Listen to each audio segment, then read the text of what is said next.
আবৃত্তি করছি কবি আলী মাহমুদ রচিত কবিতা বখতিয়ারের ঘোড়া। মাঝে মাঝে হৃদয় যুদ্ধের জন্য হাহাকার করে ওঠে, মনে হয় রক্তই সমাধান, বারুদই অন্তিম তৃপ্তি। আমি তখন স্বপ্নের ভেতর জেহাদ জেহাদ বলে জেগে উঠি। জেগেই দেখি কৈশোর আমাকে ঘিরে ধরেছে, যেন বালিশে মাথা রাখতে চায় না এই বালক, যেন ফুৎকারে উড়িয়ে দেবে মশারি। মাতৃস্তনের পাশে দুচোখ পছড়ে উঠে দাঁড়াবে এক্ষুনি। বাইরে তার ঘোর অস্থির, বাতাসে কিশোর কাঁপছে, আর সময়ের গতির উপর লাফিয়ে উঠেছে সে।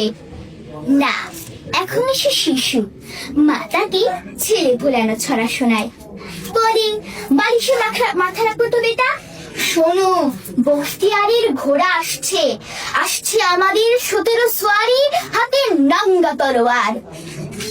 মায়ের ছড়া গানে কৌতূহলী কান পাতে বালিশে, নিজের দিদির শব্দ বালিশের সিনার ভেতর।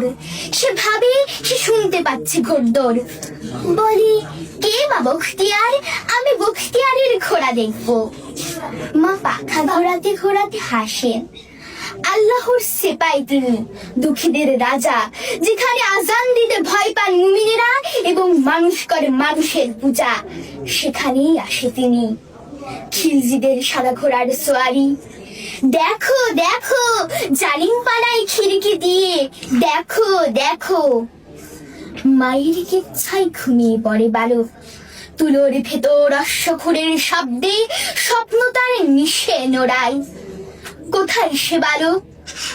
আজ আবার হৃদয়ে কে বলে যুদ্ধের দানবা, মনে হয় রক্তই ফয়সালা, বারুদি বিচারক আর স্বপ্নের ভেতর জেহাদ জেহাদ বলে জেগে ওঠা।